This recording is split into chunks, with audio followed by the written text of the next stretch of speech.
I'm sure it's safe to say for most Jaguar fans, a lot of us are going, after this year's NFL draft, as I'm assuming that it didn't go the way that we all planned. With the Cam Robinson suspension, I think it threw a little bit of a wrench into how this draft was going to play out. So we're going to go over each pick, give our grades, our thoughts and opinions, and on possible the future on signing a old player later this week that could also have an impact on why we traded and drafted the way that we did. Hey guys, welcome back to the channel, Hightop Sports. I'm your host, Stephen Shelton Walker. Make sure you guys like, subscribe, turn the bell on. Without further ado, let's get it. So night one, the NFL draft, full of buzz and excitement. It felt like things were starting to fall into place as the Jaguars were sitting in a smooth 24th position. Felt like teams in front of them were kind of going with this way and that way, and it almost felt like it was falling right into their lap perfectly. I know cornerback was a big option, guard, tackle, possibly going after a big tight end like Dalton Kincaid. A lot of noise there, but quarterback, Joey P.J., big names like that the Jaguars were looking for, that we as fans were expecting to get, were all available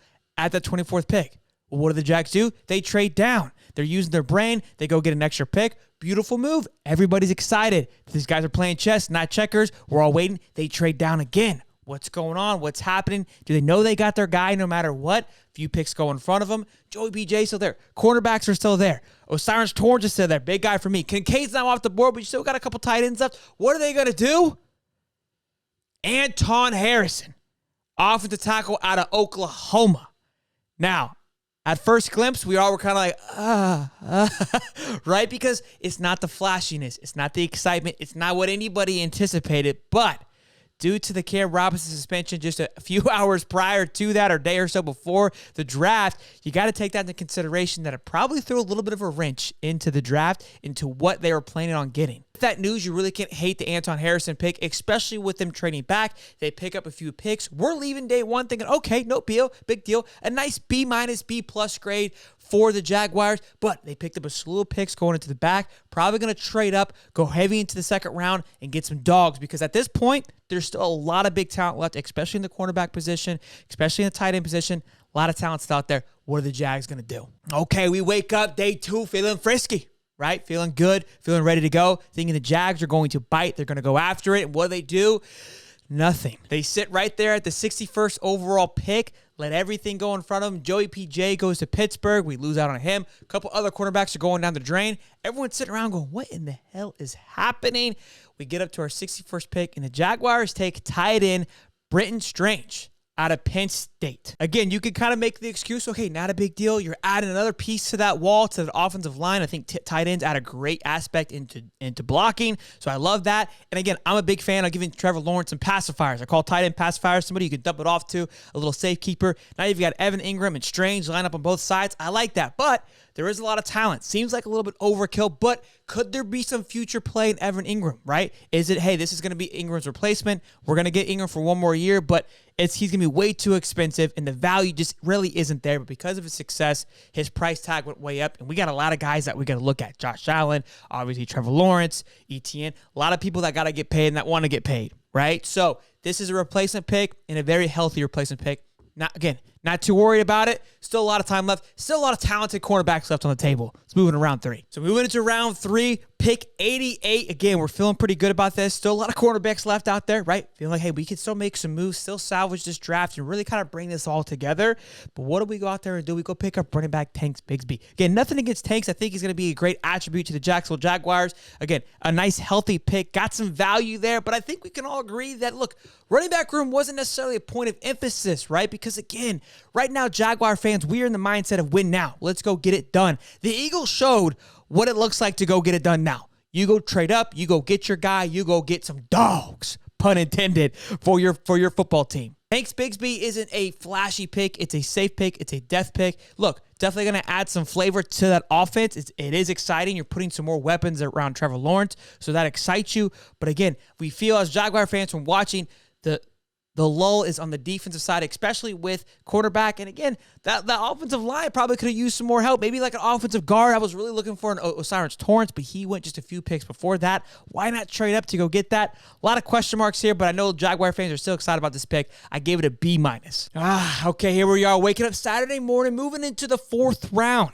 right? Again, a lot of cornerbacks still on the board. I know Jaguars are looking and hoping we got to get a cornerback here, right? Got our tight end, great. Got a running back, okay, no big deal. We got some tackle play.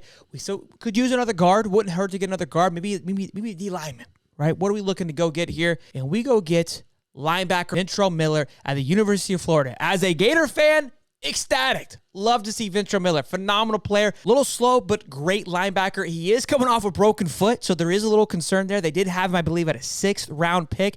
We take him in the 4th. Seemed like a little bit of a stretch, but again, although we do have a slew of linebackers on staff, this is a Josh Allen contract year, and you got to feel at this pick, especially with the 5th pick also being a linebacker pick out of Louisville. Yes, sir, Abdullah.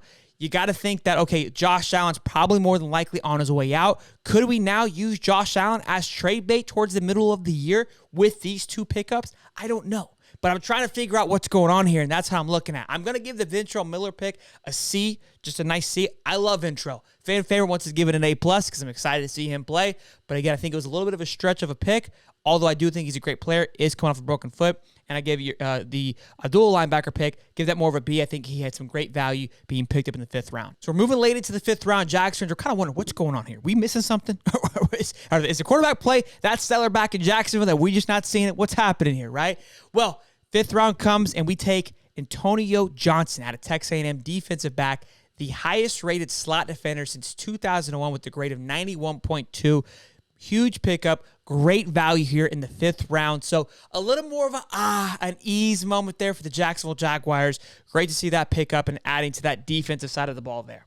Now, we do have a few picks left. We have 3 6th-round picks and 2 7th-round picks that are still happening right now as we speak. Just picked up a slot wide receiver as well. So the Jaguars are still making some moves and still hunting along. It will be interesting to see what they do with Evan Ingram. If that Josh Allen play is a move, do we trade Josh Allen? If these things happen, you have to believe that these grades start getting a little bit of a different motion, right? Because if those things happen, then it looks like, hey, they're playing about a year and a half out. Again, I think the overall perspective here is that we played scared. We played to defend, right? You've seen that before. You're up 21-7 going into the second half, and instead of playing with the pedal to the metal, you played to defend. You saw what the Falcons did on Super Bowl against the Patriots. It didn't work out. The Eagles did exactly what I think the Jaguars and we as fans wanted to see happen. You're going all in. We are going to play to win this year. They're not shy about it. They're not shying away from it. They're not hiding it. They're saying, hey, we're coming. Now, there has been some rumors that Yannick Ngakoue could be signing later this week, defensive end. That would be a huge pickup, bringing back a nice little family reunion there so we can add some additions there. Look,